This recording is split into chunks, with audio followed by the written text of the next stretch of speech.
Campaign prepares an amazing table, but multiplayer's your meal. I could eat it every goddamn day, forever. It's like sitting around on the couch with 7 of your buddies, playing Halo multiplayer, trash talking. 2 men enter, the better man leaves. The lesser man is respawning, and that's Halo.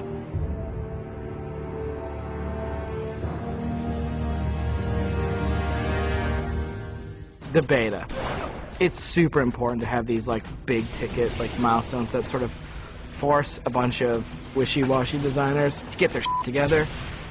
So for the multiplayer team, it is absolutely a test of all the stuff we've been doing. I'm really terrified about what people are going to say. The public beta is where it all comes together. Beat the shit out of our code, come break our cookie system, come try to, like, it's a great security test. Maybe they're going to find new glitches that we can fix. That's why I'm like, please, please, find new glitches, find new glitches. We made a bunch of changes in Reach that are pretty significant. For multiplayer, especially, there's a lot of people who are super passionate about the features that we put into it. The DMR is absolutely an awesome, worthy successor to the battle rifle. You kind of get control over how accurate your shot is going to be. If you're spamming that trigger as fast as you can fire it, it's going to go kind of wild. If you're trying to like hit a guy really, really far away, then you have to slow that down. Everyone's totally destroying with the DMR. It's like everyone's got a Death Star in their hands. I usually go back to the Needler. That's one that always makes me happy. Everyone's always wanted the Needler to be sweet because it's hilarious and fun. Then it gets too sweet, or all of a sudden like something gets fixed, and it's like, oh, tracking's fixed now, and you're like, guys just burst. It's been fun to kind of go back and kind of re-envision some of the old friends. Like the sniper rifle. Like I pick up the sniper rifle and I'm like, this is it. It's totally happening. And I'm about to rain death on the plebeians that I work with. Overkill. And I'm like, yep, it's back. The Covenant focus rifle is awesome because it's like that Sentinel beam from Halo 2, but now it's a sniper weapon. When the pistol started to come back, it was insane. It was so awesome. I'm super excited to see what people do with armor abilities. It totally changes the game. You've got this secret weapon in your back pocket that's your 4th leg of fun. What do you want to be? Like invisible? Do you want to fly? Do you want to turn to stone? With Reach, you've got guys in jetpacks flying around, invisibility guys just showing up. It's kind of a give and take between us and Sage and Josh trying to figure out like what's that perfect balance with all the new stuff. There's a lot of that goes on. They're like, shh, don't tell Sage, he'll nerf it. You're juggling plates, right? You're just sitting there spinning the plates, and occasionally once you're spinning, you're like, ah! And you're like, making Viz more powerful. And everyone's like, no, I'm picking Viz. And you're like, okay, make it less powerful. And then, oh, now everyone like, I mean, that's what Sage and those guys are doing. It's a fucking huge challenge. We don't ever want to create one super weapon that works in all cases, because that tends to make the game fairly dull. It's really up to the player to decide how do they want to play on a particular map. It's a choice. Double kill. That's, I think, Halo at its best is like making these choices. You start the game, and immediately you get to choose a loadout. You're making a single selection that includes your armor ability and your weapon. We sort of pair those intentionally. It breeds this smarter combat. You'll definitely notice a big difference in how the game functions. Right now, at this exact moment in development, Armor Lock's insane. It's super powerful. I love it. It is just fucking fun. There are 2 Slayer maps. There's Powerhouse, which is an asymmetrical map. Lots of indoor-outdoor action. Sword Base is a very vertical map. Moving around Sword Base is a completely different scenario when you've got a jetpack versus when you're sprinting.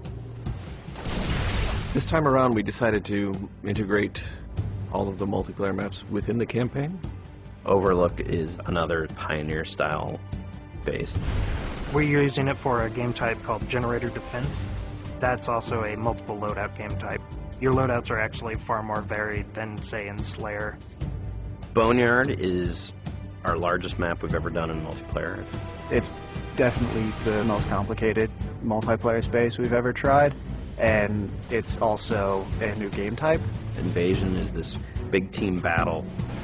We sort of sat down and said, let's try to make an objective game that has elements like Slayer and try to make that more fun. And we wanted a big, huge, lots of guys and all these fictional elements. We've added a couple new objective game types, Headhunter, Stockpile. Headhunter. It's so much fun. Like seeing a dude pick up skulls, and then you cap him and seeing skulls fly out of his body, and then the mad dash to pick those things up. And there's a lot of tension as you're amassing skulls. It's the risk-reward of gathering up a lot and banking all at once, or just doing it one at a time and not being a big target. Headhunter. Stockpile is a team game based on capture the flag. 2 teams, each have their collection zone or stockpile. There are multiple flags on the map, and your goal is to grab a flag, take it to your goal. It's a game of capture and defense. We have what we call the party games. We have Race, we have Oddball, we have King of the Hill, but like, Slayer's the thing you keep coming back to. Like, for me, Slayer is the game. Slayer is multiplayer. The arena is a really awesome evolution for people who want to play really hardcore competitive multiplayer. Let's just acknowledge that Slayer's awesome and try to build that space where we can sort of say, like, if you're hyper-competitive, care about stats, let's make that for you. Bam, games, push. Rating, push. Division.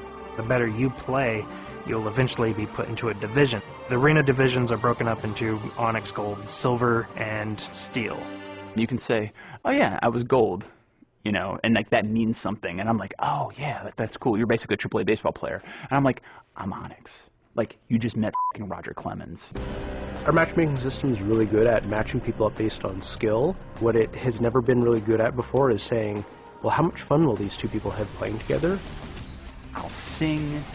Some of it's obnoxious. I'll get muted. Why can't I tell the system, dude, I'm the people who love playing like a team player. Instead of just trying to put 8 people in a game together, we first use the social preferences for finding teammates. And then we can say, find 4 other people who are really good skill match.